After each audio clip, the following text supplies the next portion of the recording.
जो हरिवाल की हवेली के अंदर में था, वो भी 250-300 साल पुराना मंदिर था, वो भी किसी गोस्वामी ने इसको तोड़ मोड़ कर नष्ट भ्रष्ट कर दिया है। तो प्राचीन स्थानों को नष्ट भ्रष्ट करने का तो इनका गोस्वामी ही कर रहे हैं, और दूसरा आदमी तो कोई नहीं कर रहा। अभी यहाँ पर भी जो बाकी बिहारीपुरा है, बिहारीपुरा में कई प्राचीन मंदिर थे, वो सारे मंदिर तोड़ के मूर्तियाँ उन्होंने एक शोरूम की तरह बाहर रख दी हैं और प्राचीन परंपरा की सारी तोड़ दी है। तो ये तो सारा काम भैया ये गोस्वामी वर्ग नहीं किया है, और प्राचीन और गोस्वामी वर्ग ही मंदिर की परंपरा को भी नष्ट कर रहा है, प्राचीन स्थापत्य कला को भी नष्ट कर रहा है, और प्राचीन ब्रज की संस्कृति को भी नष्ट कर रहा है। और 450-500 साल के बाद में यदि 360 साल की अपनी परंपरा बतलाते हैं तो ये तो वंशज बिल्कुल ही सिद्ध नहीं होते। अब आप मैंने कल देखा था किसी चित्र में बैठ के मंदिर के अंदर हवन कर रहे हैं। हवन या तो इनका निषेध है, विधि निषेध है, कोई कर्मकांड निषेध है। वो चटिया स्थान वाले कोई कर्मकांड नहीं करते, हवन नहीं करते, रसिक बिहारी वाले नहीं करते, गोरे लाल जी वाले नहीं करते, तो बाकी बिहारी जो स्वामी हरदास जी की परंपरा में होने का वंशज मानते हैं, ये क्यों करते हैं, ये क्यों हवन कर रहे हैं बाकी बिहारी जी के दरवाजे पर बैठ के, ये समझ में नहीं आता। ये एक दूसरी और एक मर्यादा का उल्लंघन कर रहे हैं। श्रीधाम वृंदावन के गली गली में एक चर्चा का विषय काफ़ी चल रहा है, वह है ठाकुर श्री बांके बिहारी जी मंदिर के कॉरिडोर।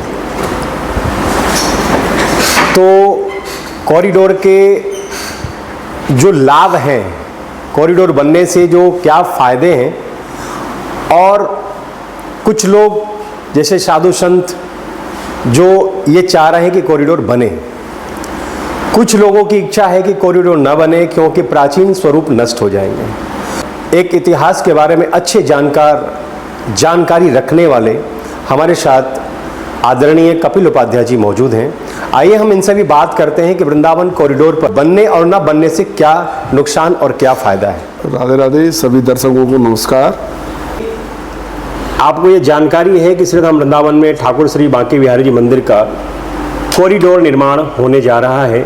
इसके लिए शासन प्रशासन की तरफ से तैयारियां लगभग पूर्ण की जा चुकी हैं, लेकिन हमारे वृंदावन धाम में इसकी विरोध हो रही है। जो वृंदावन के बांके बिहारी जी मंदिर के शवायत अधिकारी गोस्वामी जन हैं, वो भी लगातार विरोध कर रहे हैं, और यहाँ के कुछ हमारे स्थानीय नागरिक का भी विरोध है कि ये प्राचीन स्वरूप नष्ट हो जाएगा। आप अपने नज़रों से क्या देखना चाहते हैं? देखिए, वृंदावन का कॉरिडोर इस समय अत्यावश्यक है, और इसका निर्माण भी अत्यावश्यक है। इसके निर्माण से जो यहाँ वृंदावन में एक दर्शकों की संख्या है, तीर्थयात्रियों की संख्या है, जो इस समय वृंदावन धाम सहन करने में असमर्थ है, उसको सहन करने की शक्ति बढ़ेगी। इसका मतलब वृंदावन का कॉरिडोर का मतलब है वृंदावन का सुदृढ़ीकरण।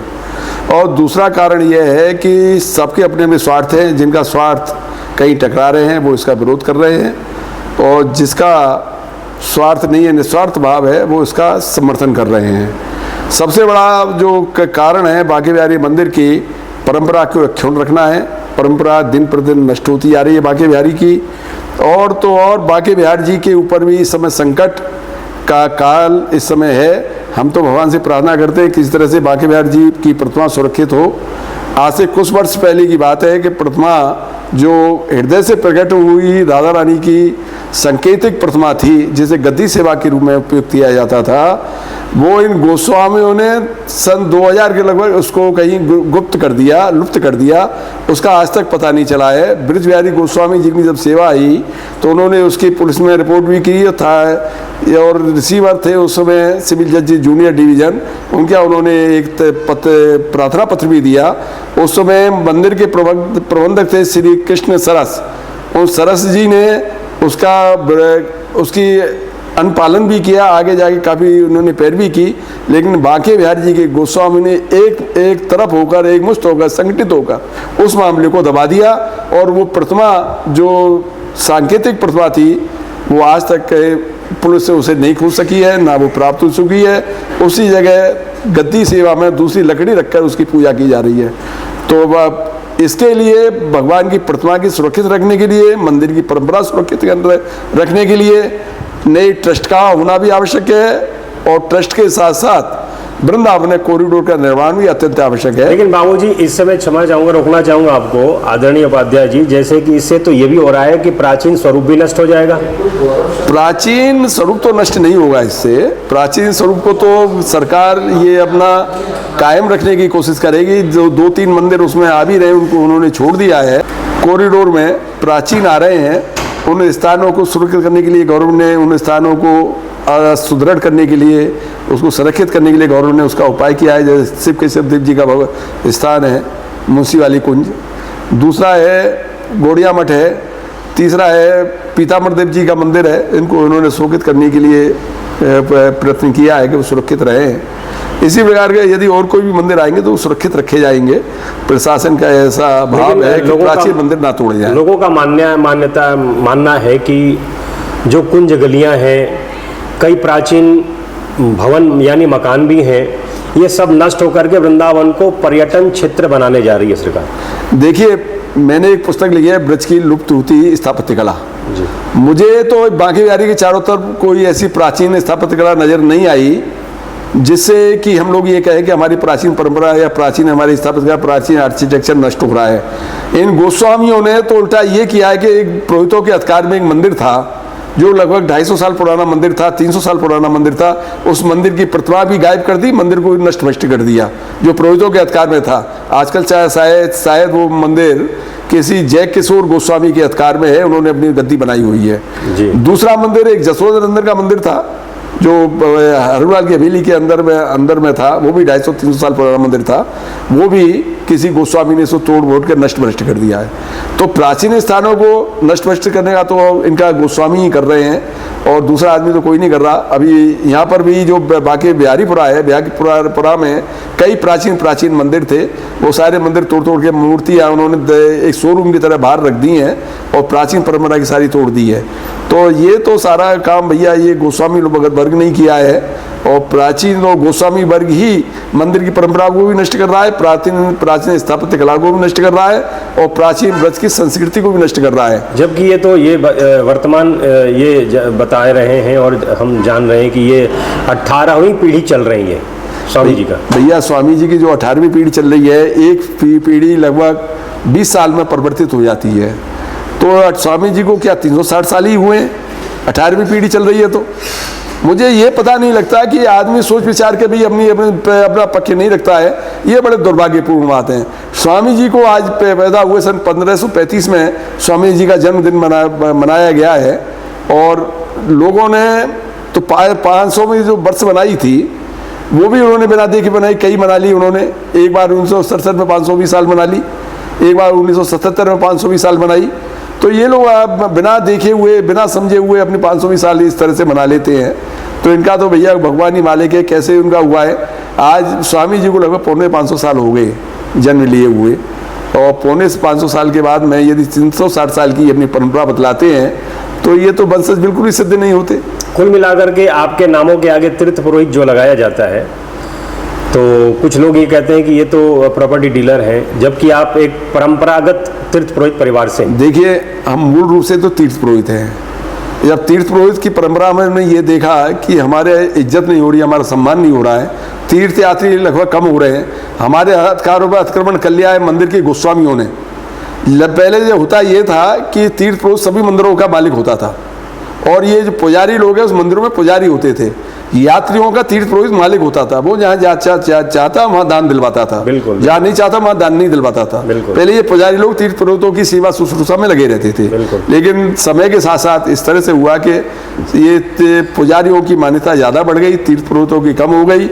ये लोग अपमान करने लगे। हम लोग का जब हमें महसूस है ये हमारा अपमान कर रहे हैं तो हमने अपने काम से दूसरी तरफ में अपना ध्यान बटा लिया और हम लोगों ने व्यापार चाहे जनहिताय चाहे व्यापार जनहित में होना चाहिए, ऐसा भावना अपने दिल में ध्यान में रखें। आज भी आपके द्वारा ब्रज की परंपरा को लिए सेवा की जा रही है, क्योंकि आपने कई पुस्तक भी लिखा है और अभी भी बाबूजी पुस्तक अंडर प्रोसेसिंग है। जी हाँ, अंडर प्रोसेसिंग है, ब्रज की लुप्त होती स्थापत्य कला, और उसमें हमने प्राचीन प्राचीन स्थानों का वर्णन किया है, उसका जल प्रबंधन, घाट, ये बावड़ी, कुआं और पुराने महल, इस तरह के सारी चीज़ों का उसमें वर्णन है। आपके पूज्य पिताजी के द्वारा भी कई स्मृतियां अभी भी जीवंत हैं। हाँ, उन्होंने भी कई पुस्तकें लिखी थी, जिनमें एक बड़ी तो उनकी प्रसिद्ध पुस्तक थी कि हरदास तत्व जिज्ञासा। और उस जमाने में धर्मयुग काफ़ी चलता था, धर्मयुग में भी उनका एक इंटरव्यू आया था उस समय। और एक पुस्तक है उनकी, 4-5 पुस्तकें कापी की हैं और 2 स्वांग में उन्होंने लिखे। इस तरह से उनका भी काफ़ी योगदान है, लेकिन उन्होंने जो काम किया स्वांत सुखाई किया। जी, उन्होंने एक दूसरे के दिखाने के लिए काम नहीं किया, अपने आपकी कुल मिलाकर के मानना ये है कि इस कॉरिडोर बनने की वजह से हमारे वृंदावन के प्राचीन स्वरूप को कोई नुकसान नहीं होगा। ना, इससे कोई ख्याति नहीं होगी, प्राचीन स्वरूप को ख्याति नहीं होगी। लेकिन फिर भी ये तो माना जा रहा है कि कुंज गलियां सब समाप्त हो जाए। नहीं, कुंज गली का अर्थ तो ये समझ नहीं रहे ये आदमी, जो जितने भी आदमी हैं जो छोटी उम्र के लड़के हैं, कुंज गली का अर्थ नहीं समझते। कुंज गली का अर्थ है जो कुंजों में से होकर रास्ता जाए, जंगल में होकर रास्ता जाए, जो जंगलों में पेड़ों के वृक्ष से जो रास्ता बन जाता है उसको कुंज गली का रास्ता बोलते हैं। आज वो रास्ता तो वृंदावन में कुंज ही नहीं रही, कुंज गली कहाँ से आएंगी। फिर ये जो छोटे छोटे जो रास्ते बने आपको दिखाई देते हैं, 2-2, 3-3 फुट की गलियां हैं, 4-4 फुट की गलियां हैं, जी जी, ये आक्रांताओं से बचाव के लिए गलियां बनी थी। अच्छा, जब आक्रांता आक्रमण करे तो थोड़े से आदमी ज्यादा बड़ी सेना का मुकाबला कर सके, तो इसलिए लोगों ने अपने मकान तंग गलियों में बनाए, मुख्य दरवाजे तंग गलियों में रखे उन्होंने, जिससे कि उनकी सुरक्षा हो सके। अब आज के दिन भारतवर्ष में ऐसी कोई विपदा नहीं है, इस तरह की कोई परिस्थिति नहीं है, इस तरह का कोई प्रभाव नहीं है कि कोई आक्रांता का आक्रमण होने की आशा हो। तो इसलिए मेरे विचार से तो गलियों को चौड़ा भी कर दिया जाता है, कोई परेशानी नहीं। आपके कहने का मतलब कुल मिलाकर के कॉरिडोर बनना चाहिए, इससे सभी को सुविधा प्राप्त होगा और प्राचीन स्वरूप भी नष्ट नहीं होंगे। ना, स्वरूप नष्ट होने का कोई मतलब ही नहीं है, बल्कि बात यह है कि जो परंपरा नष्ट हो रही है उस परंपरा का बचाव हो जाएगा। और परंपरा को नष्ट करने में अधिकतर बांके बिहारी जी के मंदिर और दूसरे देवालय के मंदिरों का बड़ा योगदान है। जैसे बांके बिहारी में विधि निषेध है। अब मैंने कल देखा था किसी चित्र में बैठ के मंदिर के अंदर हवन कर रहे हैं। हवन या तो इनका निषेध है, विधि निषेध है, कोई कर्मकांड निषेध है। वो चटिया स्थान वाले कोई कर्मकांड नहीं करते, हवन नहीं करते, रसिक बिहारी वाले नहीं करते, गोरे लाल जी वाले नहीं करते। तो ये बांके बिहारी जो स्वामी हरदास जी की परंपरा में होने का वंशज मानते हैं, ये क्यों करते हैं, ये क्यों हवन कर रहे हैं बांके बिहारी जी के दरवाजे पर बैठ के, ये समझ में नहीं आता। ये एक दूसरी और एक मर्यादा का उल्लंघन कर रहे हैं। और भगवान के यहाँ जो मर्यादा का उल्लंघन करेगा, भगवान कैसे माफ करेगा उनको? भगवान तो माफ नहीं कर सकता। जी जी, ये हैं हमारे जो तीर्थ पुरोहित परिवार से और एक अच्छे इतिहासकार, जानकार, जिनको बहुत ही अच्छा गहन जानकारी है। तो अपनी पक्ष रखना सभी का अधिकार है। पक्ष और विपक्ष दो ही एक संगठन होते हैं। तो पूज्य उपाध्याय जी का जो एक पक्ष है कि कॉरिडोर बनने से कोई प्राचीन स्वरूप नष्ट नहीं होगा और बनना चाहिए। तो फिर हम मिलेंगे आपसे एक नई वार्ता में एक नए मेहमान के साथ। तब तक के लिए हमारे साथ बने रहिए। Welcome to Lloyd Institute of Engineering and Technology, the premier engineering institute that has been a part of the prestigious Lloyd Group of institutions for over 20 years. At LIET, we believe that education is not just about earning a degree but also about building a career.